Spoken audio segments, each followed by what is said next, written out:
हे आत्मन, प्रेम क्या है? जीना और जानना तो आसान है, लेकिन कहना बहुत कठिन है। जैसे कोई मछली से पूछे कि सागर क्या है, तो मछली कह सकती है ये है सागर, ये रहा, चारों तरफ वही है। लेकिन कोई पूछे कि कहो क्या है, बताओ मत, तो बहुत कठिन हो जाएगा मछली को। आदमी के जीवन में भी जो श्रेष्ठ है, सुंदर है और सत्य है, उसे जिया जा सकता है, जाना जा सकता है, हुआ जा सकता है, लेकिन कहना बहुत मुश्किल है। और दुर्घटना और दुर्भाग्य यह है कि जिसमें जिया जाना चाहिए, जिसमें हुआ जाना चाहिए, उसके संबंध में मनुष्य जाति 5-6 हजार वर्ष से केवल बातें कर रही है। प्रेम की बात चल रही है, प्रेम के गीत गाए जा रहे हैं, प्रेम के भजन गाए जा रहे हैं, और प्रेम का मनुष्य के जीवन में कोई स्थान नहीं है। अगर आदमी के भीतर खोजने जाए तो प्रेम से ज्यादा असत्य शब्द दूसरा नहीं मिलेगा। और जिन लोगों ने प्रेम को असत्य सिद्ध कर दिया है, और जिन्होंने प्रेम की समस्त धाराओं को अवरुद्ध कर दिया है, और बड़ा दुर्भाग्य यह है कि लोग समझते हैं वे ही प्रेम के जन्मदाता भी हैं। धर्म प्रेम की बातें करता है, लेकिन आज तक जिस प्रकार का धर्म मनुष्य जाति के ऊपर दुर्भाग्य की भांति छाया हुआ है, उस धर्म ने ही मनुष्य के जीवन से प्रेम के सारे द्वार बंद कर दिए। और न इस संबंध में पूर्व और पश्चिम में कोई फर्क है, न हिंदुस्तान में और न अमेरिका में कोई फर्क है। मनुष्य के जीवन में प्रेम की धारा प्रकट ही नहीं हो पाई, और नहीं हो पाई तो हम दोष देते हैं कि मनुष्य ही बुरा है, इसलिए नहीं प्रकट हो पाई। हम दोष देते हैं कि मन ही जहर है, इसलिए प्रकट नहीं हो पाई। मन जहर नहीं है, और जो लोग मन को जहर कहते रहे, उन्होंने ही प्रेम को जहरीला कर दिया, प्रेम को प्रकट नहीं होने दिया। मन जहर हो कैसे सकता है? इस जगत में कुछ भी जहर नहीं है। परमात्मा के इस सारे उपक्रम में कुछ भी विष नहीं है, सब अमृत है। लेकिन आदमी ने सारे अमृत को जहर कर लिया है, और इस जहर करने में शिक्षक, साधु संत और तथाकथित धार्मिक लोगों का सबसे ज्यादा हाथ है। इस बात को थोड़ा समझ लेना जरूरी है, क्योंकि अगर ये बात दिखाई न पड़े तो मनुष्य के जीवन में कभी भी प्रेम भविष्य में भी नहीं हो सकेगा। क्योंकि जिन कारणों से प्रेम नहीं पैदा हो सका है, उन्हीं कारणों को हम प्रेम प्रकट करने के आधार और कारण बना रहे हैं। हालतें ऐसी हैं कि गलत सिद्धांतों को अगर हजारों वर्ष तक दोहराया जाए तो फिर हम ये भूल ही जाते हैं कि सिद्धांत गलत है, और दिखाई पड़ने लगता है कि आदमी गलत है, क्योंकि उन सिद्धांतों को पूरा नहीं कर पा रहा है। मैंने सुना है एक सम्राट के महल के नीचे से एक पंखा बेचने वाला गुजरता था और जोर से चिल्ला रहा था कि अनूठे और अद्भुत पंखे मैंने निर्मित किए। ऐसे पंखे कभी भी नहीं बनाए गए, ये पंखे कभी देखे भी नहीं गए। सम्राट ने खिड़की से झांक के देखा कि कौन है जो अनूठे पंखे ले आए। सम्राट के पास सब तरह के पंखे थे, दुनिया के कोने कोने में जो मिल सकते थे। और नीचे देखा गलियारे में खड़ा हुआ एक आदमी, साधारण 2-2 पैसे के पंखे होंगे, और चिल्ला रहा है कि अनूठे अद्भुत। उस आदमी को ऊपर बुलाया और पूछा कि इन पंखों में क्या खूबी है, दाम क्या है इन पंखों के। उस पंखे वाले ने कहा कि महाराज दाम ज्यादा नहीं है, पंखे को देखते हुए दाम बहुत कम है, सिर्फ 100 रुपए का पंखा। सम्राट ने कहा 100 रुपए? ये 2 पैसे का पंखा जो बाजार में जगह जगह मिलता है, 100 रुपए दाम, क्या है इसकी खूबी? उस आदमी ने कहा खूबी, ये पंखा 100 वर्ष चलता है, 100 वर्ष की गारंटी है, 100 वर्ष से कम में खराब नहीं होता। सम्राट ने कहा इसको देख कर ऐसा लगता है कि सप्ताह भी चल जाए, पूरा तो मुश्किल। धोखा देने की कोशिश कर रहे हो, सरासर बेईमानी, और वो भी सम्राट के सामने। उस आदमी ने कहा आप मुझे भली भांति जानते हैं, इसी गलियारे में रोज पंखे बेचता हूँ, 100 रुपए दाम है इसके, और अगर 100 वर्ष न चले तो जिम्मेदार मैं हूँ, रोज तो नीचे मौजूद होता हूँ। फिर आप सम्राट हैं, आपको धोखा देके जाऊंगा कहाँ? वो पंखा खरीद लिया गया। सम्राट को विश्वास तो न था, लेकिन आश्चर्य भी था कि यह आदमी सरासर झूठ बोल रहा है, किस बल पर बोल रहा है। पंखा 100 रुपए में खरीद लिया गया, और उससे कहा कि 7वें दिन तुम उपस्थित हो जाना। 2-4 दिन में ही पंखे की डंडी बाहर निकल गई, 7वें दिन तो वो बिल्कुल मुर्दा हो गए।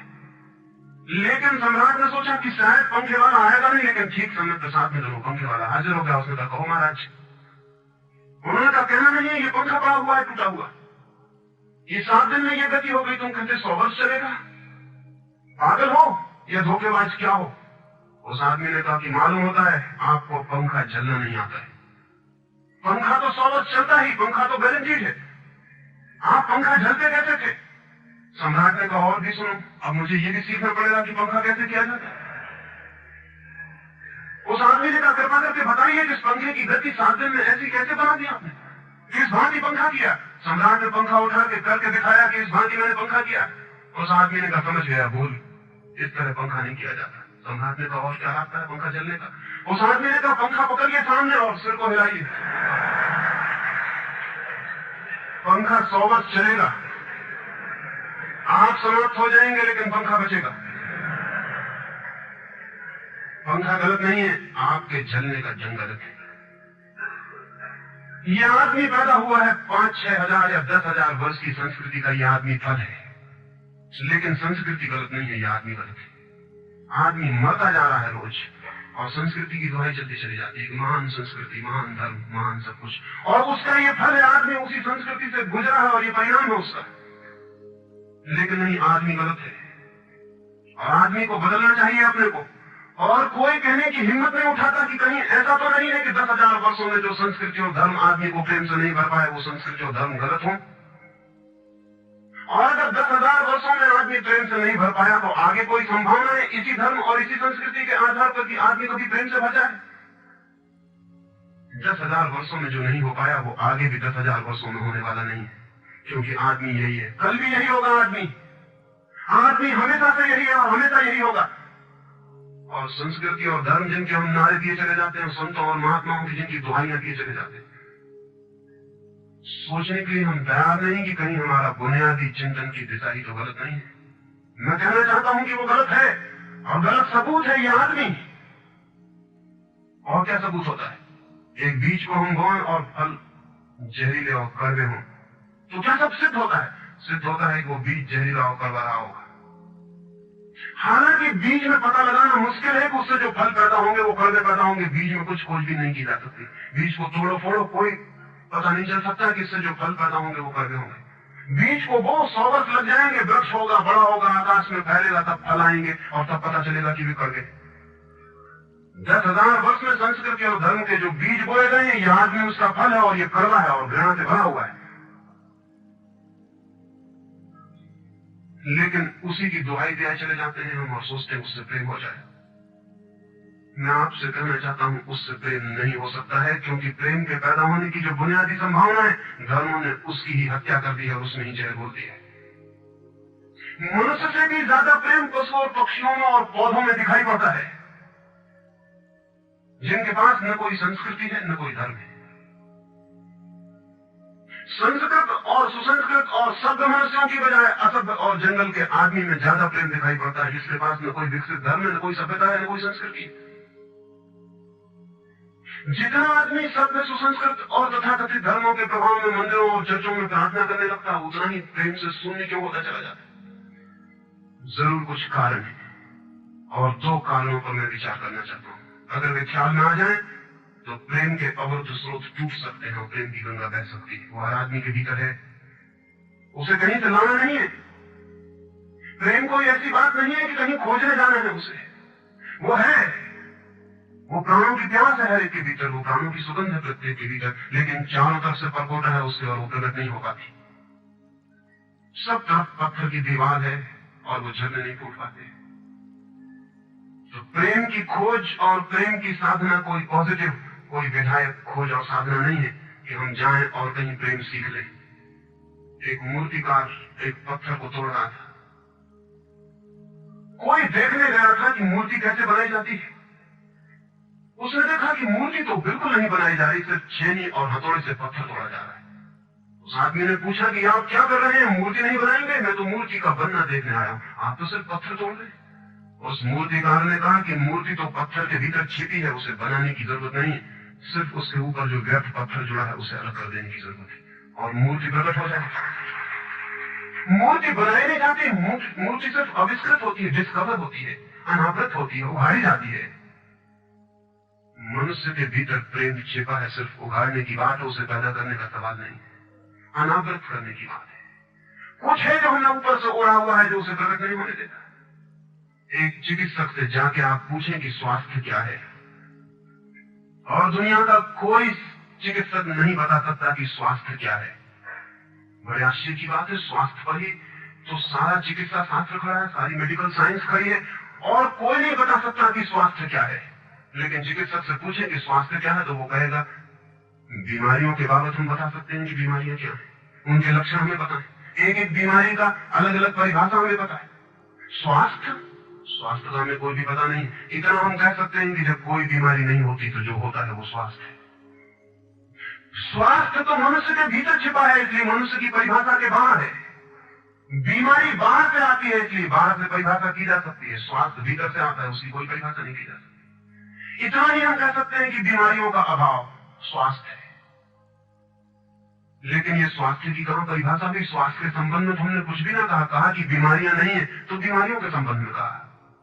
सच यह है कि स्वास्थ्य पैदा नहीं करना होता, या तो छिप जाता है बीमारियों में, या बीमारियां हट जाती हैं तो प्रकट हो जाता है। स्वास्थ्य हम में है, स्वास्थ्य हमारा स्वभाव है। प्रेम हम में है, प्रेम हमारा स्वभाव है। इसलिए ये बात गलत है कि मनुष्य को समझाया जाए कि तुम प्रेम पैदा करो। सोचना यह है कि प्रेम पैदा क्यों नहीं हो पा रहा है, बाधा क्या है, अड़चन क्या है, कहां रुकावट डाल दी गई। अगर कोई भी रुकावट ना हो तो प्रेम प्रकट होगा ही। उसे सिखाने की और समझाने की कोई भी जरूरत नहीं है। अगर मनुष्य के ऊपर गलत संस्कृति और गलत संस्कार की धाराएं और बाधाएं न हो तो हर आदमी प्रेम को उपलब्ध होगा ही, ये अनिवार्यता है। प्रेम से कोई बच ही नहीं सकता, प्रेम स्वभाव है। गंगा बहती है हिमालय से, बहेगी गंगा, उसके प्राण है, उसके पास जल है, वो बहेगी और सागर को खोज ही लेगी। न किसी पुलिस वाले से पूछेगी, न किसी पुरोहित से पूछेगी कि सागर कहां है। देखा किसी गंगा को चौरस्ते पर खड़े होकर पूछते कि सागर कहां है? उसके प्राणों में है छिपी सागर की खोज और ऊर्जा है, तो पहाड़ तोड़ेगी, मैदान तोड़ेगी और पहुंच जाएगी सागर तक। सागर कितने ही दूर हो, कितना ही छिपा हो, खोज ही लेगी। और कोई रास्ता नहीं है, कोई गाइड बुक नहीं है कि जिससे पता लगा ले कि कहां से जाना है, लेकिन पहुंच जाती है। लेकिन बांध दिए जाएं, चारों तरफ पर गोटे उठा दिए जाएं, प्रकृति की बाधाओं को तोड़ के तो गंगा सागर तक पहुंच जाती है। लेकिन अगर आदमी की इंजीनियरिंग की बाधाएं खड़ी कर दी जाए तो हो सकता है गंगा सागर तक न पहुंच पाए। ये भेद समझ लेना जरूरी है। प्रकृति की कोई भी बाधा असल में बाधा नहीं है, इसलिए गंगा सागर तक पहुंच जाती है, हिमालय को काट के पहुंच जाती है। लेकिन अगर आदमी ईजाद करे, इंतजाम करे, तो गंगा को सागर तक नहीं भी पहुंचने दे सकता है। प्रकृति का तो एक सहयोग है, प्रकृति तो एक हार्मनी है। वहां जो बाधा भी दिखाई पड़ती है वो भी शायद शक्ति को जगाने के लिए चुनौती है। वहां जो विरोध भी दिखाई पड़ता है वो भी शायद भीतर प्राणों में जो छिपा है उसे प्रकट करने के लिए बुलावा है। वहां शायद कोई बाधा नहीं है। वहां हम बीज को दबाते हैं जमीन में, दिखाई पड़ता है कि जमीन की एक परत बीज के ऊपर पड़ी है, बाधा दे रही, लेकिन वो बाधा नहीं दे रही। अगर वो परत ना होगी तो बीज अंकुरित भी नहीं हो पाएगा। ऐसे दिखाई पड़ता है कि एक परत जमीन की बीज को नीचे दबा रही है, लेकिन वो परत दबा इसलिए रही है ताकि बीज दबे, गले और टूट जाए और अंकुर बन जाए। ऊपर से दिखाई पड़ता है वो जमीन बाधा दे रही, लेकिन वो जमीन मित्र है और सहयोग कर रही बीज को प्रकट करने में। प्रकृति तो एक हार्मनी है, एक संगीतपूर्ण लयबद्धता है। लेकिन आदमी ने जो जो निसर्ग के ऊपर इंजीनियरिंग की है, जो जो उसने अपने यांत्रिक धारणाओं को ठोकने की और बिठाने की कोशिश की है, उससे गंगाएं रुक गई हैं, जगह जगह अवरुद्ध हो गई हैं। और फिर आदमी को दोष दिया जाता है। किसी बीज को दोष देने की जरूरत नहीं है।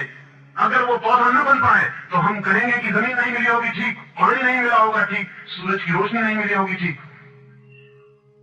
लेकिन आदमी के जीवन में खिल न पाए फूल प्रेम का तो हम कहते हैं तुम हो जिम्मेवार। और कोई नहीं कहता कि भूमि ना मिली होगी ठीक, पानी ना मिला होगा ठीक, सूरज की रोशनी ना मिली होगी ठीक, इसलिए यह आदमी का पौधा अवरुद्ध रह गया, विकसित नहीं हो पाया, फूल तक नहीं पहुंच पाया। मैं आपसे कहना चाहता हूं कि बुनियादी बाधाएं आदमी ने खड़ी की हैं। प्रेम की गंगा तो बह सकती है और परमात्मा के सागर तक पहुंच सकती है। आदमी बना उसलिए है कि वो बहे और प्रेम बहे और परमात्मा तक पहुंच जाए। लेकिन हमने कौन सी बाधाएं खड़ी कर दी? पहली बात, आज तक मनुष्य की सारी संस्कृतियों ने सेक्स का, काम का, वासना का विरोध किया है। इस विरोध ने मनुष्य के भीतर प्रेम के जन्म की संभावना तोड़ दी, नष्ट कर दी। इस निषेध ने, क्योंकि सच्चाई यह है कि प्रेम की सारी यात्रा का प्राथमिक बिंदु काम है, सेक्स है। प्रेम की यात्रा का जन्म गंगोत्री, जहां से गंगा पैदा होगी प्रेम की, वो सेक्स है, वो काम है। और उसके सब दुश्मन है, सारी संस्कृतियां और सारे धर्म और सारे गुरु और सारे महात्मा। तो गंगोत्री पर ही चोट कर दी, वहीं रोक दिया। पाप है काम, अधम है काम, जहर है काम। और हमने सोचा भी नहीं कि काम की ऊर्जा ही, सेक्स एनर्जी ही अंततः प्रेम में परिवर्तित होती और रूपांतरित होती।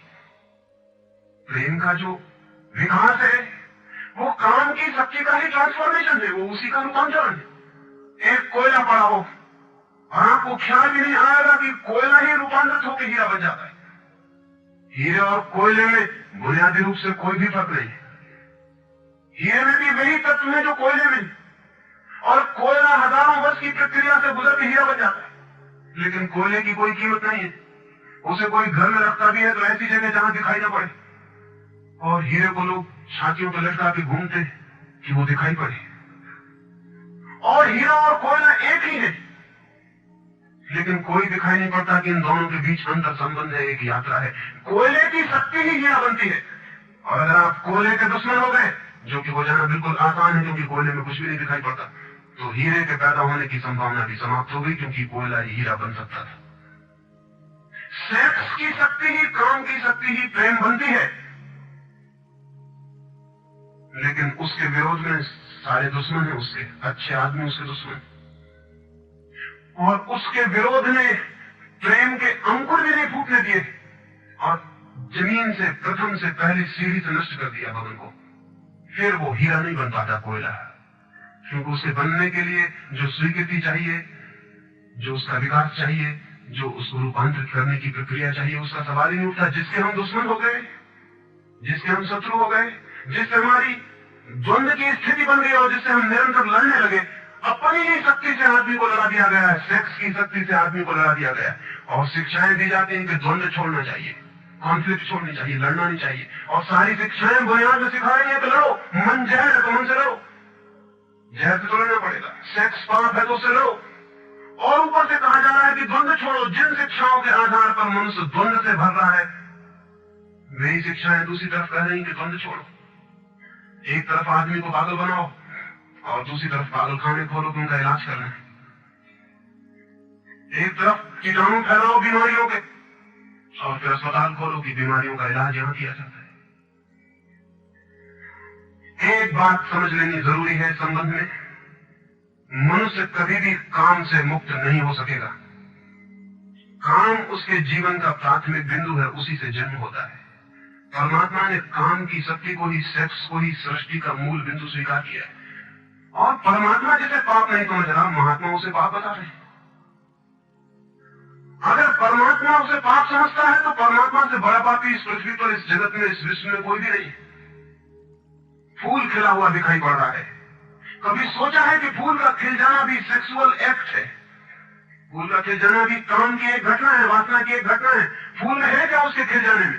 उसके खिल जाने में कुछ भी नहीं है। वे बिंदु हैं, पराग के, वीरी के कण हैं, जिन्हें तितलियां उड़ा के दूसरे फूलों पे ले जाएंगी और नया जन्म देंगी। एक मोर नाच रहा है और कवि गीत गा रहे हैं, और संत भी देख के प्रसन्न होंगे, लेकिन उन्हें ख्याल नहीं कि नृत्य एक सेक्सुअल एक्ट। मोर पुकार रहा है अपनी प्रेसी को या अपने प्रेमी को, वो नृत्य किसी को रिझाने के लिए। पपीहा गीत गा रहा है, कोयल बोल रही है। एक आदमी जवान हो गया है, एक युवती सुंदर होकर विकसित हो गई है। वो सब की सब सेक्सुअल एनर्जी की अभिव्यक्तियां हैं। वो सब का सब काम का ही रूपांतरण है। वो सब का सब काम की ही अभिव्यक्ति, काम की अभिव्यंजना है। सारा जीवन, सारी अभिव्यक्ति, सारी फ्लावरिंग काम की है। और उस काम के खिलाफ संस्कृति और धर्म आदमी के मन में जहर डाल रहे हैं, उससे लड़ाने की कोशिश कर रहे हैं। मौलिक शक्ति से मनुष्य को उलझा दिया है लड़ने के लिए, इसलिए मनुष्य दीनहीन, प्रेम से रिक्त और थोथा और नाकुछ हो गया।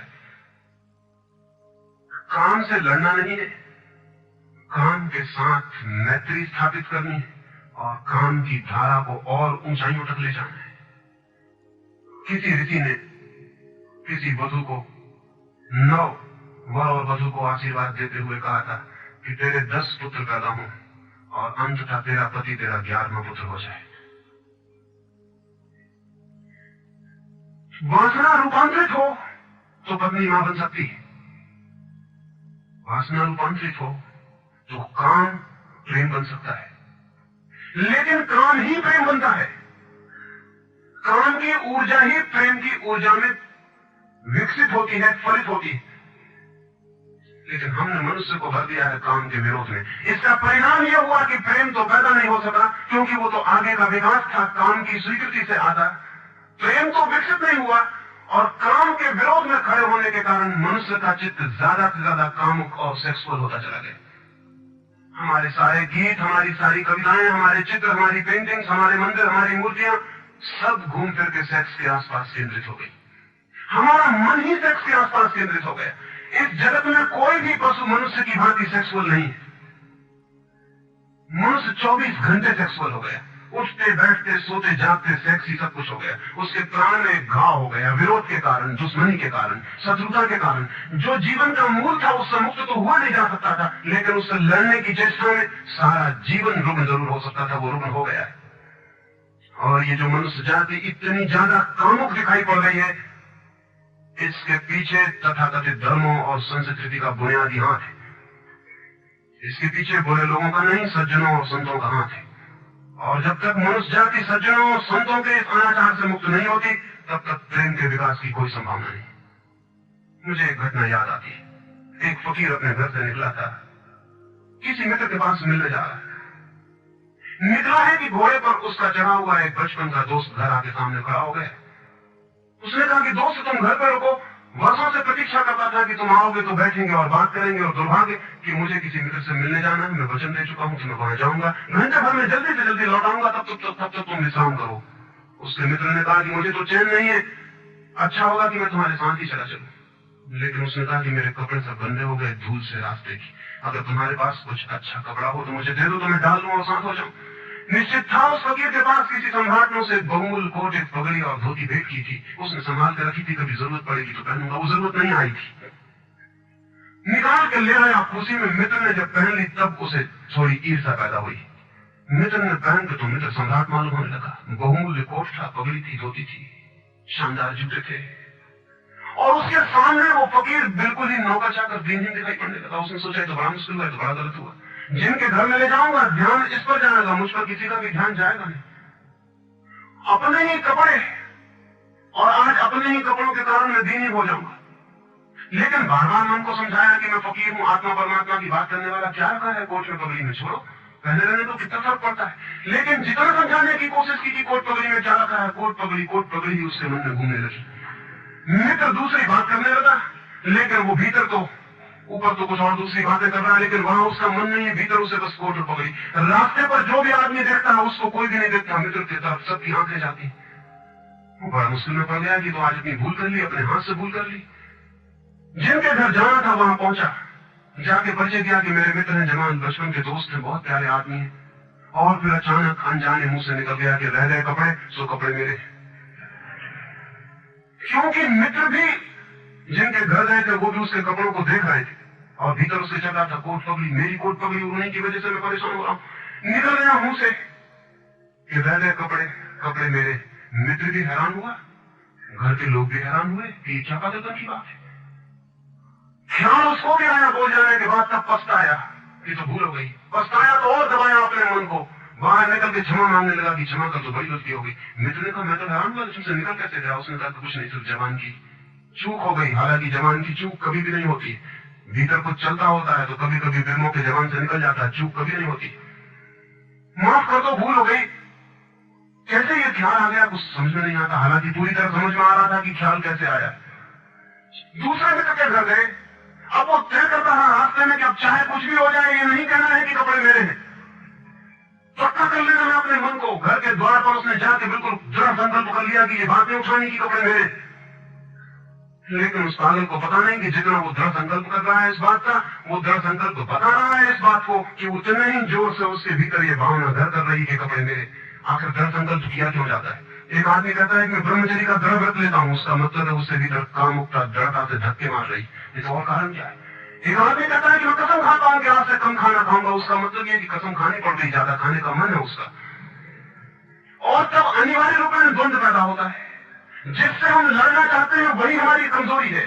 और तब द्वंद्व पैदा हो जाना स्वाभाविक है। वो लड़ता हुआ दरवाजे के भीतर गया, संभल के बोला कि मेरे मित्र है, लेकिन जब वो बोल रहा है तब उसको कोई नहीं देख रहा, उसके मित्र को उस घर के लोग देख रहे हैं। तब फिर उसे ख्याल आया कि मेरा कोट, मेरी पगड़ी। उसने कहा कि दृढ़ता से कसम खाई, इसकी बात नहीं उठानी।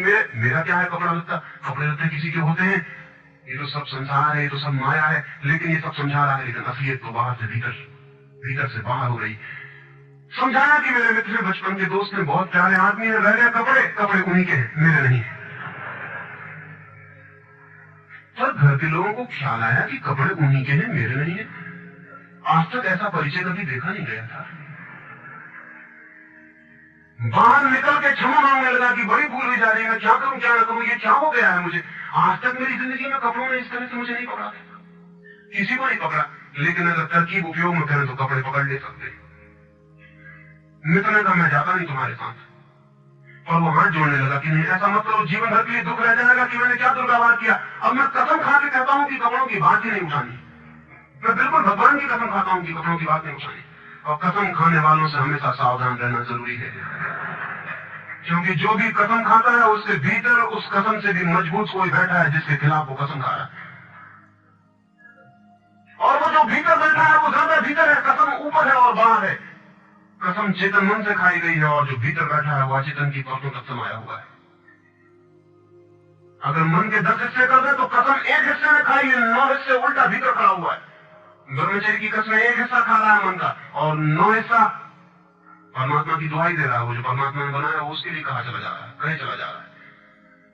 गए तीसरे मित्र के घर, अब उसने बिल्कुल ही अपनी सांसों तक में संयम कर रखा है। संयमी आदमी बड़े खतरनाक होते हैं, क्योंकि उनके भीतर ज्वालामुखी उबल रहा है और ऊपर से वो संयम साधे हुए हैं। और इस बात को स्मरण रखना कि जिस चीज को साधना पड़ता है, साधने में इतना समय लग जाता है कि साधना पूरे वक्त हो नहीं सकती, फिर शिथिल होना पड़ेगा, विश्राम करना पड़ेगा। अगर मैं जोर से मुट्ठी बांध लूं तो कितनी देर बांधे रख सकता हूं? 24 घंटे। जितने जोर से बांधूंगा उतने ही जल्दी थक जाऊंगा और मुट्ठी खुल जाएगी। जिस चीज में भी श्रम करना पड़ता है, जितना ज्यादा श्रम करना पड़ता है उतने जल्दी थकान आ जाती, शक्ति खत्म हो जाती है और उल्टा होना शुरू हो जाता है। मुट्ठी बांधी जितने जोर से उतने ही जल्दी मुट्ठी खुल जाएगी। मुट्ठी खुली रखी जा सकती है 24 घंटे, लेकिन बांध के नहीं रखी जा सकती है। जिस काम में श्रम पड़ता है उस काम को आप जीवन नहीं बना सकते, कभी सहज नहीं हो सकता वो काम। श्रम पड़ेगा, फिर विश्राम का वक्त आएगा ही। इसलिए जितना सदा हुआ संत होता है उतना ही खतरनाक आदमी होता है, क्योंकि उसका विश्राम का वक्त आएगा। 24 घंटे में घंटे भर को उसे शिथिल होना पड़ेगा, उसी बीच दुनिया भर के पाप उसके भीतर खड़े हो जाएंगे, नरक सामने आ जाएगा। तो उसने बिल्कुल ही अपने को सांस रोक लिया और कहा कि अब कसम खाता हूं कि इन कपड़ों की बात ही नहीं उठानी। लेकिन आप सोच लें उसकी हालत, अगर आप थोड़े बहुत भी धार्मिक आदमी होंगे तो आपको अपने अनुभव से भी पता चल सकता है कि उसकी क्या हालत हुई होगी। अगर आपने कसम खाई हो, व्रत लिए हो, संकल्प साधे हो, तो आपको भली भांति पता होगा कि भीतर क्या हालत हो जाती है। भीतर गया, उसके माथे से पसीना चू रहा है, इतना श्रम पड़ रहा है। मित्र डरा हुआ है उसके पसीने को देखकर कि वो उसकी सब नसें खिंची हुई है। वो बोल रहा है एक एक शब्द कि मेरे मित्र हैं, बड़े पुराने दोस्त हैं, बहुत अच्छे आदमी हैं। और एक क्षण को वो रुका, जैसे भीतर से कोई जोर का धक्का आया हो, सब बह गया, बाहर आ गई और सब बह गया। उसने कह दिया रह गए कपड़े की बात, तो मैंने कसम खा ली है कि कपड़े की बात ही नहीं करनी। ये जो इस आदमी के साथ हुआ वो पूरी मनुष्य जाति के साथ सेक्स के संबंध में हो गया है। सेक्स को ऑब्सेशन बना दिया, सेक्स को रोग बना दिया, घाव बना दिया, और सब विषाक्त कर दिया, सब विषाक्त कर दिया। छोटे छोटे बच्चों को समझाया जा रहा कि सेक्स पाप है, लड़कियों को समझाया जा रहा, लड़कों को समझाया जा रहा कि सेक्स पाप है। फिर ये लड़की जवान होगी, ये लड़का जवान होगा, इनकी शादियां होंगी और सेक्स की दुनिया शुरू होगी, और इन दोनों के भीतर ये भाव है कि ये पाप है। और फिर कहा जाएगा स्त्री को कि पति को परमात्मा मान। जो पाप में ले जा रहा है उसको परमात्मा कैसे माना जा सकता है? ये कैसे संभव है कि जो पाप में घसीट रहा है वो परमात्मा हो? और उस लड़के को कहा जाएगा, उस युवक को कहा जाएगा कि तेरी पत्नी है, तेरी साथनी है, तेरी संगी है, लेकिन जो नरक में ले जा रही, शास्त्रों में लिखा कि स्त्री नरक का द्वार है। ये नरक का द्वार, संगी और साथनी, ये मेरा आधा अंग, ये नरक की तरफ जाता हुआ आधा अंग मेरा, ये इसके साथ कौन सा सामंजस्य बन सकता है? सारे दुनिया का दाम्पत्य जीवन नष्ट किया है इस शिक्षा ने, और जब दंपति का जीवन नष्ट हो जाए तो प्रेम की कोई संभावना नहीं रही। क्योंकि जब पति और पत्नी प्रेम न कर सके एक दूसरे को, जो कि अत्यंत सहज और नैसर्गिक प्रेम है, तो फिर कौन और किसको प्रेम कर सकेगा? इस प्रेम को बढ़ाया जा सकता है कि पत्नी और पति का प्रेम इतना विकसित हो, इतना उदात्त हो, इतना ऊंचा बने कि धीरे धीरे बांध तोड़ दे और दूसरों तक फैल जाए। ये हो सकता है, लेकिन इसको समाप्ति कर दिया जाए, तोड़ ही दिया जाए, विषाक्त कर दिया जाए तो फैलेगा क्या, बढ़ेगा क्या? रामानुज एक गांव में ठहरे थे और एक आदमी ने आके कहा कि मुझे परमात्मा को पाना है। तो उन्होंने कहा कि तूने कभी किसी को प्रेम किया? उस आदमी ने कहा इस झंझट में कभी पढ़ा ही नहीं, प्रेम वगैरह की झंझट मैंने की, मुझे तो परमात्मा को खोजना है। रामानुज ने कहा तूने कभी झंझट ही नहीं की प्रेम की? उसने कहा मैं बिल्कुल सच कहता हूं आपसे। और बेचारा ठीक ही कह रहा था, क्योंकि धर्म की दुनिया में प्रेम एक डिस्क्वालिफिकेशन, एक अयोग्यता है। तो उसने सोचा कि अगर मैं कहूं किसी को प्रेम किया तो कहेंगे प्रेम प्रेम छोड़, ये राजमार्ग छोड़, अभी इधर पहले इन सबको छोड़ के आ, तब इधर आना। तो उस बेचारे ने किया भी हो तो वो कहता गया कि मैंने नहीं किया, नहीं किया। ऐसा कौन आदमी होगा जिसने थोड़ा बहुत प्रेम नहीं किया हो? रामानुज ने तीसरी बार पूछा कि तू कुछ तो बता, थोड़ा बहुत भी, कभी भी किसी को? उसने कहा माफ करिए, आप क्यों बात वही बात पूछे चले जा रहे हैं? मैंने प्रेम की तरफ आंख उठा के नहीं देखा, मुझे तो परमात्मा को खोजना। तो रामानुज ने कहा मुझे क्षमा कर, तू कहीं और खोज, क्योंकि मेरा अनुभव यह है कि अगर तूने किसी को प्रेम किया हो तो उस प्रेम को फिर इतना बड़ा जरूर किया जा सकता है कि वो परमात्मा तक पहुंच जाए, लेकिन अगर तूने प्रेम ही नहीं किया तो तेरे पास कुछ है ही नहीं जिसको बड़ा किया जा सके। बीज ही नहीं है तेरे पास जो वृक्ष बन सके, तो तू जा कहीं और पूछ। और जब पति और पत्नी में प्रेम न हो, जिस पत्नी ने अपने पति को प्रेम न किया हो और जिस पति ने अपनी पत्नी को प्रेम न किया हो, वे बेटों को, बच्चों को प्रेम कर सकते हैं तो आप गलती में। पत्नी उसी मात्रा में बेटे को प्रेम करेगी जिस मात्रा में उसने अपने पति को प्रेम किया है, क्योंकि ये बेटा पति का ही फल है, उसका ही प्रतिफलन है, उसका ही रिफ्लेक्शन। ये इस बेटे के प्रति जो प्रेम होने वाला है वो उतना ही होगा जितना उसने पति को चाहा और प्रेम किया हो। ये पति की ही मूर्ति है जो फिर नई होकर वापस लौट आई है। अगर पति के प्रति प्रेम नहीं है तो बेटे के प्रति प्रेम सच्चा कभी भी नहीं हो सकता। और अगर बेटे को प्रेम नहीं किया गया, पालना, पोसना और बड़ा कर देना प्रेम नहीं है, तो बेटा मां को कैसे प्रेम कर सकता है, बाप को कैसे प्रेम कर सकता है? वो जो यूनिट है जीवन का परिवार, वो विषाक्त हो गया सेक्स को दूषित कहने से, कंडेम करने से, निंदित करने से, और परिवार ही फैलकर पूरा जगत है, पूरा विश्व है। और फिर हम कहते हैं कि प्रेम बिल्कुल दिखाई नहीं पड़ता। प्रेम कैसे दिखाई पड़ेगा? हालांकि हर आदमी कहता है कि मैं प्रेम करता हूं, मां कहती है, पत्नी कहती है, बाप कहता है, भाई कहता है, बहन कहती है, मित्र कहते हैं कि हम प्रेम करते हैं। सारी दुनिया में हर आदमी कहता है कि हम प्रेम करते हैं, और दुनिया में इकट्ठा देखो तो प्रेम कहीं दिखाई ही नहीं पड़ता। इतने लोग अगर प्रेम करते तो दुनिया में तो प्रेम की वर्षा हो जानी चाहिए थी, प्रेम के फूल ही फूल के जाने चाहिए थे, प्रेम के दिए ही दिए चल जाते, घर घर प्रेम का दिया होता तो दुनिया में इकट्ठी इतनी रोशनी होती प्रेम की। लेकिन वहां तो घृणा की रोशनी दिखाई पड़ती है, क्रोध की रोशनी दिखाई पड़ती है, युद्धों की रोशनी दिखाई पड़ती है, प्रेम का तो कोई पता नहीं चलता। झूठी है ये बात, और ये झूठ जब तक हम मानते चले जाएंगे तब तक सत्य की दिशा में खोज भी नहीं हो सकती। कोई किसी को प्रेम नहीं कर रहा है, और जब तक काम के निसर्ग को परिपूर्ण आत्मा से स्वीकृति नहीं मिलती तब तक कोई किसी को प्रेम कर भी नहीं सकता है। मैं आपसे कहना चाहता हूं कि काम दिव्य है, डिवाइन है। सेक्स की शक्ति परमात्मा की शक्ति है, ईश्वर की शक्ति है। इसीलिए तो उससे ऊर्जा पैदा होती है और नया जीवन विकसित होता है। वही तो सबसे रहस्यपूर्ण शक्ति है, वही तो सबसे ज्यादा मिस्टीरियस फोर्स है। उससे दुश्मनी छोड़ दें। अगर आप चाहते हैं कि कभी आपके जीवन में प्रेम की वर्षा हो जाए, उससे दुश्मनी छोड़ दें। उसे आनंद से स्वीकार करें, उसकी पवित्रता को स्वीकार करें, उसकी धन्यता को स्वीकार करें, और खोजें उसमें और गहरे, तो आप हैरान हो जाएंगे। जितनी पवित्रता से काम की स्वीकृति होगी उतना ही काम पवित्र होता चला जाता है, और जितनी अपवित्रता और पाप की दृष्टि से काम से विरोध होगा, काम उतना ही पापपूर्ण और कुरूप होता चला जाता है। जब कोई अपनी पत्नी के पास ऐसे जाए जैसे कोई मंदिर के पास जाता है, जब कोई पत्नी अपने पति के पास ऐसे जाए जैसे सच में कोई परमात्मा के पास जाता है, क्योंकि जब दो प्रेमी काम से निकट आते हैं, जब वे संभोग से गुजरते हैं, तब सच में ही वे परमात्मा के मंदिर के निकट से गुजर रहे हैं। वही परमात्मा काम कर रहा है उनकी उस निकटता में, वही परमात्मा की सृजन शक्ति काम कर रही है। और मेरी अपनी दृष्टि यह है कि मनुष्य को समाधि का, ध्यान का जो पहला अनुभव मिला हो कभी भी मनुष्य के इतिहास में, तो वो संभोग के क्षण में मिला है और कभी नहीं। संभोग के क्षण में ही पहली बार ये स्मरण आया आदमी को कि इतने आनंद की वर्षा हो सकती है। और जिन्होंने सोचा, जिन्होंने मेडिटेट किया, जिन लोगों ने काम के संबंध पर और मैथुन पर चिंतन किया और ध्यान किया, उन्हें यह दिखाई पड़ा कि काम के क्षण में, मैथुन के क्षण में, संभोग के क्षण में मन विचारों से शून्य हो जाता है। एक क्षण को मन के सारे विचार रुक जाते हैं और वो विचारों का रुक जाना और वो मन का ठहर जाना ही आनंद की वर्षा का कारण होता है। तब उन्हें सीक्रेट मिल गया, राज मिल गया कि अगर मन को विचारों से मुक्त किया जा सके किसी और विधि से भी, तो भी इतना ही आनंद मिल सकता है। और तब समाधि और योग की सारी व्यवस्थाएं विकसित हुई, जिनमें ध्यान और सामायिक और मेडिटेशन और प्रेयर, इनकी सारी व्यवस्थाएं विकसित हुई। इन सबके मूल में संभोग का अनुभव है। और फिर मनुष्य को अनुभव हुआ कि बिना संभोग में जाए भी चित्त शून्य हो सकता है, और जो रस की अनुभूति संभोग में हुई थी वो बिना संभोग के भी बढ़ सकती है। फिर संभोग क्षणिक हो सकता है, क्योंकि शक्ति और ऊर्जा का वो निकास और बहाव है, लेकिन ध्यान सतत हो सकता है। तो मैं आपसे कहना चाहता हूं कि एक युगल संभोग के क्षण में जिस आनंद को अनुभव करता है, एक योगी 24 घंटे उस आनंद को अनुभव करने लगता है। लेकिन इन दोनों आनंदों में बुनियादी विरोध नहीं है, और इसलिए जिन्होंने कहा कि विषयानंद और ब्रह्मानंद भाई भाई हैं, उन्होंने जरूर सत्य कहा है। वे सहोदर हैं, एक ही उदर से पैदा हुए हैं, एक ही अनुभव से विकसित हुए, उन्होंने निश्चित ही सत्य कहा है।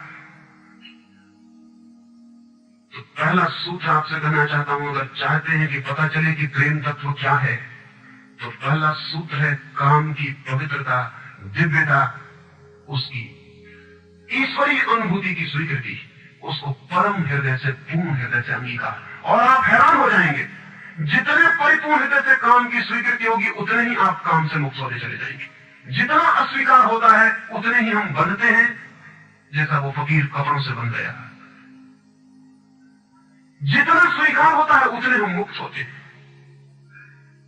अगर परिपूर्ण स्वीकार है, टोटल एक्सेप्टेबिलिटी है जीवन का जो निसर्ग है उसकी, तो आप पाएंगे कि वो परिपूर्ण स्वीकृति को मैं आस्तिकता कहता हूं, वही आस्तिकता व्यक्ति को मुक्त करती है।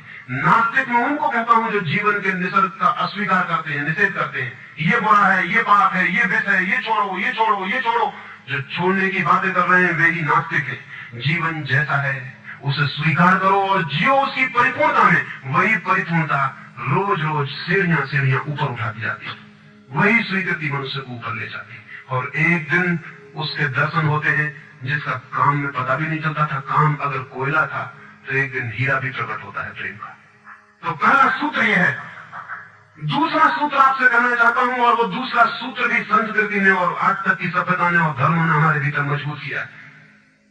दूसरा सूत्र भी स्मरणीय है, क्योंकि पहला सूत्र तो काम की ऊर्जा को प्रेम बना देगा, और दूसरा सूत्र द्वार की तरह रोके हुए है उस ऊर्जा को बहने से, वो बह नहीं पाएगी। वो दूसरा सूत्र है मनुष्य का ये भाव कि मैं हूं, ईगो, उसका अहंकार कि मैं हूं। बुरे लोग तो कहते ही हैं कि मैं हूं, अच्छे लोग और जोर से कहते हैं कि मैं हूं, और मुझे स्वर्ग जाना है और मोक्ष जाना है और मुझे ये करना है और मुझे वो करना है। लेकिन मैं खड़ा हुआ है वहां भीतर। और जिस आदमी का मैं जितना मजबूत है, उतना ही उस आदमी की सामर्थ्य दूसरे से संयुक्त हो जाने की कम हो जाती है। क्योंकि मैं एक दीवार है, एक घोषणा है कि मैं हूं। मैं की घोषणा कह देती है तुम हो, मैं हूं, दोनों के बीच फासला है। फिर मैं कितना ही प्रेम करूं और आपको अपनी छाती से लगा लूं, लेकिन फिर भी हम दो हैं। छातियां कितनी ही निकट आ जाए, फिर भी बीच में फासला है। मैं हूं, तुम हो। इसलिए निकटतम अनुभव भी निकट नहीं ला पाते, शरीर पास बैठ जाते हैं, आदमी दूर दूर बने रह जाते हैं। जब तक भीतर मैं बैठा हुआ है, तब तक दूसरे का भाव नष्ट नहीं होता। शास्त्र ने कहीं एक अद्भुत वचन कहा है कि दी अदर इज हेल, वो जो दूसरा है वही नरक है। लेकिन शास्त्र ने ये नहीं कहा कि why the other is other, वो दूसरा क्यों है। वो दूसरा इसलिए है कि मैं हूं, और जब तक मैं हूं तब तक दुनिया में हर चीज दूसरी है, अन्य है, भिन्न है। और जब तक भिन्नता है तब तक प्रेम का अनुभव नहीं हो सकता।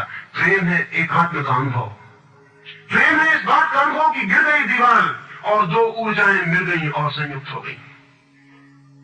प्रेम है इस बात का अनुभव कि एक व्यक्ति और दूसरे व्यक्ति की सारी दीवारें गिर गई और प्राण संयुक्त हुए, मिले और एक हो गए।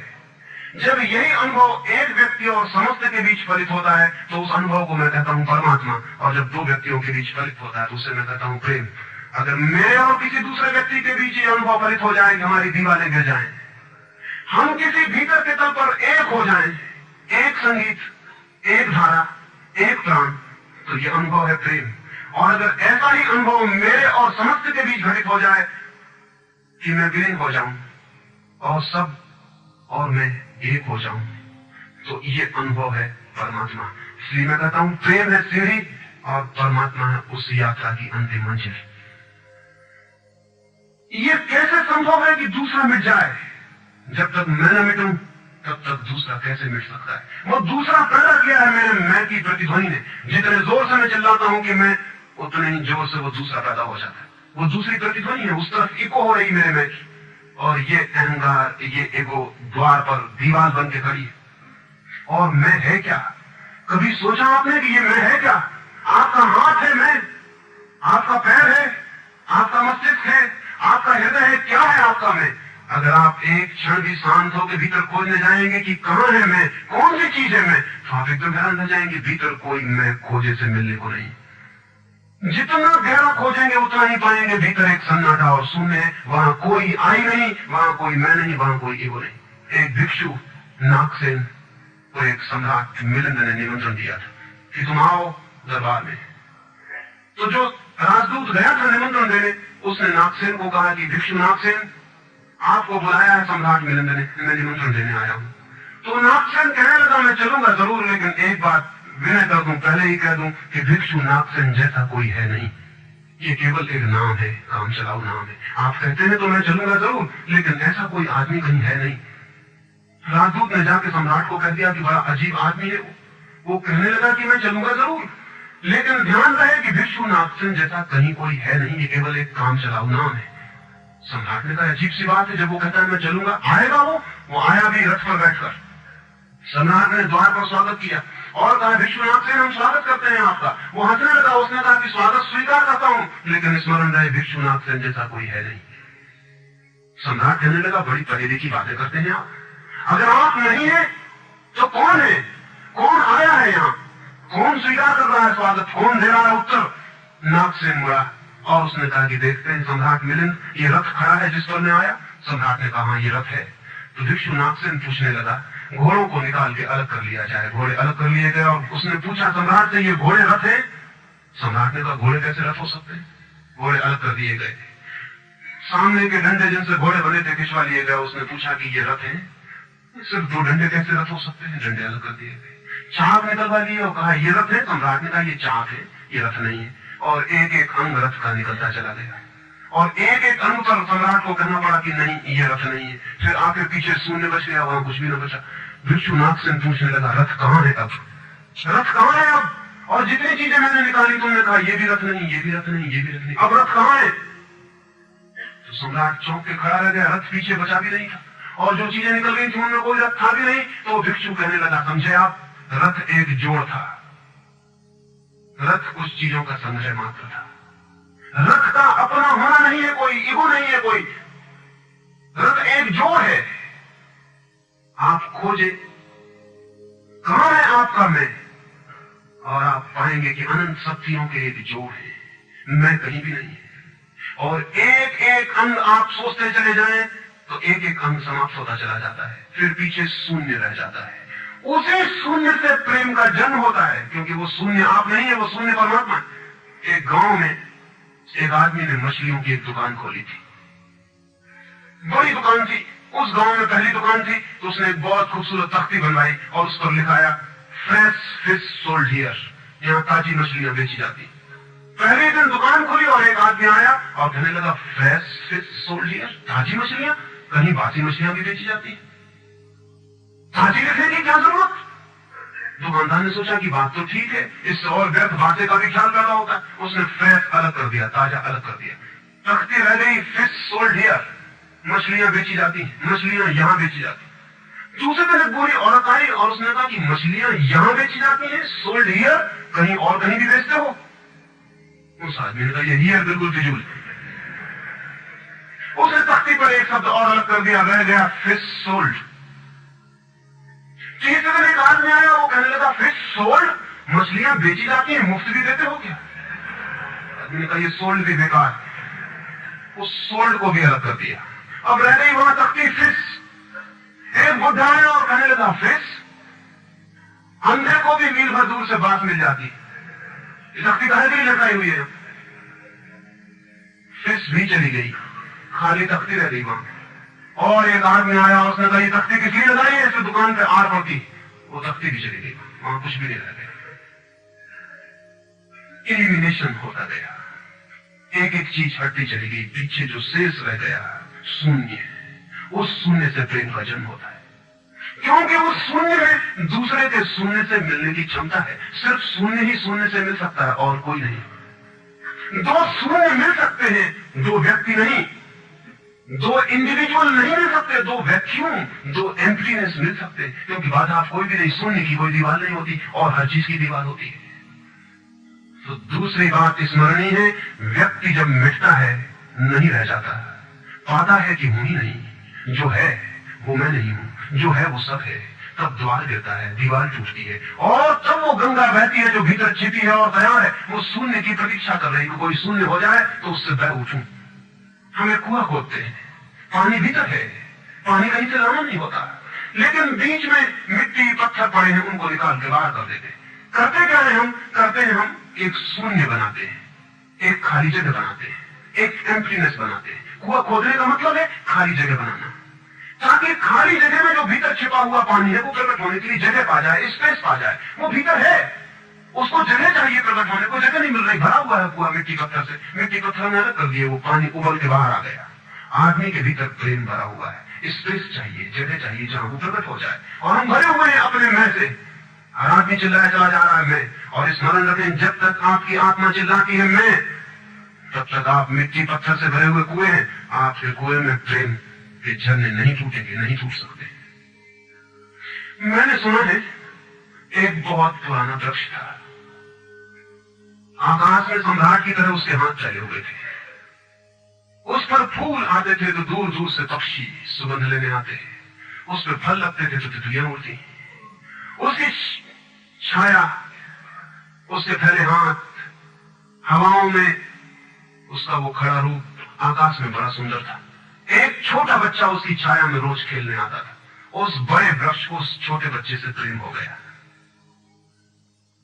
बड़ों को छोटों से प्रेम हो सकता है अगर बड़ों को पता ना हो कि हम बड़े हैं। वृक्ष को कोई पता नहीं था कि मैं बड़ा हूं, ये पता सिर्फ आदमी को होता है, इसलिए उसका प्रेम हो गया।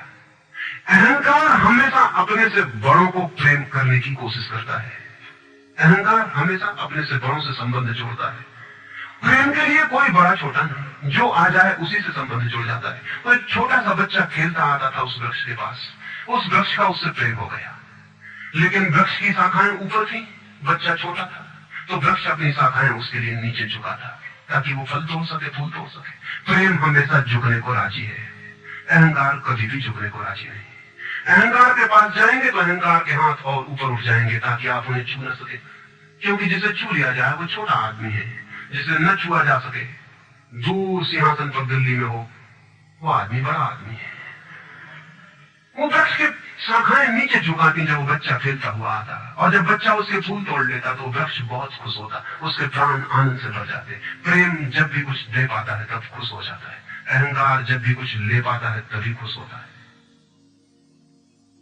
फिर वो बच्चा बड़ा होने लगा, वो कभी उसकी छाया में सोता, कभी उसके फल खाता, कभी उसे फूलों का ताज बना के पहनता और जंगल का सम्राट हो जाता है। प्रेम के फूल जिसके पास भी बरसते हैं वही सम्राट हो जाता है, और जहां भी अहंकार गिरता है वहीं सब अंधकार हो जाता है, आदमी दीन और दरिद्र हो जाता है।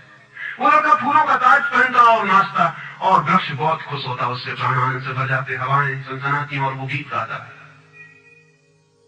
फिर लड़का और बड़ा हुआ, वो वृक्ष के ऊपर भी चढ़ने लगा, उसकी शाखाओं से झूलने भी लगा, वो उसकी शाखाओं पर विश्राम भी करता, और वृक्ष बहुत आनंदित होता। प्रेम आनंदित होता है जब प्रेम किसी के लिए छाया बन जाता है। अहंकार आनंदित होता है जब किसी की छाया छीन लेता है। लेकिन लड़का बड़ा होता चला गया, दिन बढ़ते चले गए। जब लड़का बड़ा हो गया तो उसे और दूसरे काम भी दुनिया में आ गए, महत्वाकांक्षाएं आ गई, उसे परीक्षाएं पास करनी थी, उसे मित्रों को जीतना था। वो फिर कभी कभी आता, कभी नहीं भी आता, लेकिन वृक्ष उसकी प्रतीक्षा करता कि वो आए। उसके सारे प्राण पुकारते कि आओ आओ। प्रेम निरंतर प्रतीक्षा करता है कि आओ आओ।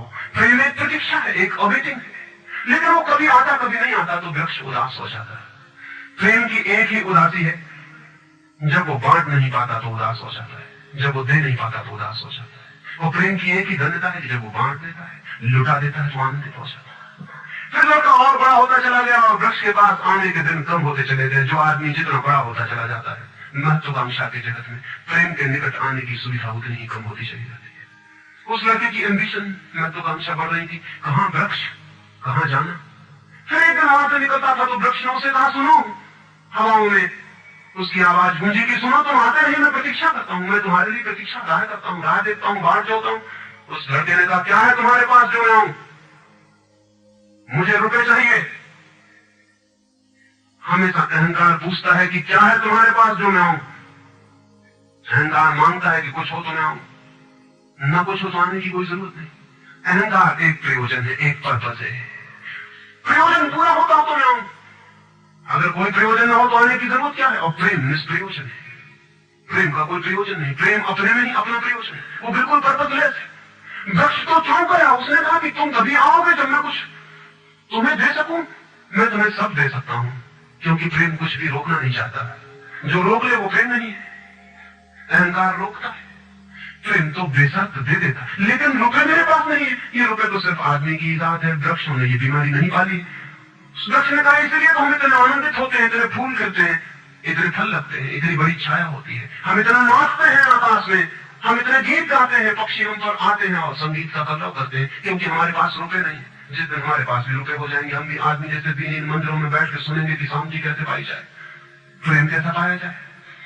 नहीं, हमारे पास रुपए नहीं है। तो उसने कहा, फिर मैं क्या हूं तुम्हारे पास? जहां रुपए हैं मुझे वहां जाना पड़ेगा, मुझे रुपयों की जरूरत है। अहंकार रुपया मांगता है, क्योंकि रुपया शक्ति है, अहंकार शक्ति मांगता है। उस वृक्ष ने बहुत सोचा, फिर उसे ख्याल आया, तो तुम एक काम करो, मेरे सारे फलों को तोड़ के ले जाओ और बेच दो, तो शायद रुपए मिल जाए।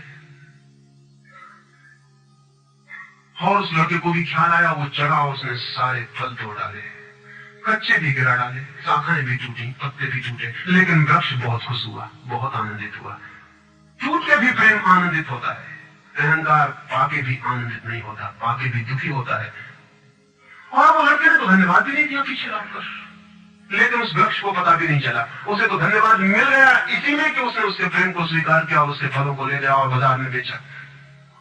लेकिन फिर वो बहुत दिनों तक नहीं आया। उसके पास रुपए थे और रुपयों से रुपए पैदा करने की वो कोशिश में लग गया, तो वो भूल गया। वर्ष बीत गए और वृक्ष उदास है और उसके प्राणों में रस बह रहा है कि वहां है उसका प्रेमी और उसके रस को ले जाए, जैसे किसी माँ के स्तन में दूध भरा हो और उसका बेटा खो गया हो और उसके सारे प्राण तड़प रहे हो कि उसका बेटा कहाँ है, जिसे वो खोजे, जो उसे हल्का कर दे, निर्भर कर दे। ऐसे वो वृक्ष के प्राण पीड़ित होने लगे कि वो आए आए आए, उसकी सारी आवाज यही गूंजने लगी कि आओ। बहुत दिनों बाद वो आया, वो लड़का तो फ्रॉड हो गया था।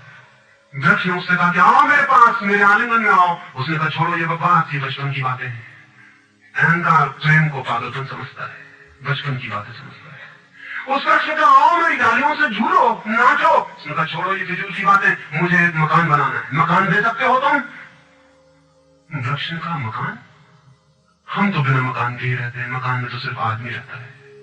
दुनिया में और कोई मकान में नहीं रहता, सिर्फ आदमी रहता है। सो देखते हो आदमी की हालत, मकान में रहने वाले आदमी की हालत, उसके मकान जितने बड़े होते जाते हैं, आदमी उतना छोटा होता जाता है। हम तो बिना मकान के रहते हैं। लेकिन एक बात हो सकती है कि तुम मेरी शाखाओं को काट के ले जाओ तो शायद तुम मकान बना लो। और वो फ्रॉड कुल्हाड़ी लेकर आ गया और उसने उस वृक्ष की शाखाएं काट डाली। वृक्ष एक छूट रह गया नंगा, लेकिन वृक्ष बहुत आनंदित था। प्रेम सदा आनंदित है, चाहे उसके अंग भी कट जाए, लेकिन कोई ले जाए, कोई ले जाए, कोई बांट ले, कोई सम्मिलित हो जाए, साझीदार हो जाए। और उस लड़के ने तो पीछे लौट के भी नहीं देखा, उसने मकान बना लिया। और वक्त गुजरता गया, वो ठूठ रहा देखता, वो चिल्लाना चाहता, लेकिन अब उसके पास पत्ते भी नहीं थे, शाखाएं भी नहीं थी, हवाएं आती और वो बोल भी ना पाता, बोला भी ना पाता। लेकिन उसके प्राणों में तो एक ही गूंज थी कि आओ आओ। और बहुत दिन बीत गए तब वो बूढ़ा आदमी हो गया था। वो बच्चा वो निकल रहा था पास से, वृक्ष के पास आके खड़ा हो गया। तो वृक्ष ने पूछा, क्या कर सकता हूं और मैं तुम्हारे लिए? तुम बहुत दिनों बाद आए। उसने कहा तुम क्या कर सकोगे, मुझे दूर देश जाना है धन कमाने के लिए, मुझे एक नाव की जरूरत है। तो उसने कहा तुम मुझे और काट लो तो मेरी इस फील से नाव बन जाएगी और मैं बहुत धन्य होऊंगा कि मैं तुम्हारी नाव बन सकूं और तुम्हें दूर देश ले जा सकूं, लेकिन तुम जल्दी लौटाना और सकुशल लौटाना, मैं तुम्हारी प्रतीक्षा करूंगा। और उसने आरे से उस वृक्ष को काट डाला। तब वह एक छोटा सा ठूंठ रह गया और वो दूर यात्रा पर निकल गया। और वो ठूंठ भी प्रतीक्षा करता रहा कि वो आए आए, लेकिन अब उसके पास कुछ भी नहीं देने को, शायद वो नहीं आएगा, क्योंकि अहंकार वहीं आता है जहां कुछ पाने को है। अहंकार वहां नहीं जाता जहां कुछ पाने को नहीं। मैं उस ठूंठ के पास एक रात मेहमान हुआ था, तो वो ठूंठ मुझसे बोला कि वो मेरा मित्र अब तक नहीं आया और मुझे बड़ी पीड़ा होती, कहीं नाव डूब न गई हो, कहीं वो भटक न गया हो, कहीं किसी दूसरे किनारे पर विदेश में कहीं भूल न गया हो, कहीं वो डूब न गया हो, कहीं वो समाप्त न हो गया हो। एक खबर मुझे भर कोई ला दिया, मैं मरने के करीब हूँ, एक खबर भर आ जाए वो सब सल है, फिर कोई बात नहीं, फिर सब ठीक है। अब तो मेरे पास देने को कुछ भी नहीं है, इसलिए बुलाऊंगी तो शायद वो नहीं आएगा, क्योंकि वो लेने की ही भाषा समझता है। अहंकार लेने की भाषा समझता है, प्रेम देने की भाषा है। इससे ज्यादा और कुछ मैं नहीं कहूंगा। जीवन एक ऐसा वृक्ष बन जाए और उस वृक्ष की शाखाएं अनंत तक फैल जाए, सब उसकी छाया में हो और सब तक उसकी बांह फैल जाए, तो पता चल सकता है कि प्रेम क्या है। प्रेम का कोई शास्त्र नहीं है, न कोई परिभाषा है, न प्रेम का कोई सिद्धांत है। तुम्हें बहुत हैरानी में था कि क्या कहूंगा आपसे कि प्रेम क्या है, तो बताना मुश्किल है। आके बैठ सकता हूं, अगर मेरी आंखों में दिखाई पड़ जाए तो दिखाई पड़ सकता है, अगर मेरी आंखों में दिखाई पड़ जाए तो दिखाई पड़ सकता है। मैं कह सकता हूं ये वो प्रेम, लेकिन प्रेम क्या है? अगर मेरी आंखों में दिखाई पड़े, मेरे आंखों में दिखाई पड़े, तो शब्दों से बिल्कुल भी दिखाई नहीं पड़ सकता है कि प्रेम क्या है। मेरी बातों को दिल प्रेम और शांति से सुना, उससे बहुत बहुत अनुभूत हूं और अंत में सबके भीतर बैठे परमात्मा को प्रणाम करता हूं। मेरे प्रेम से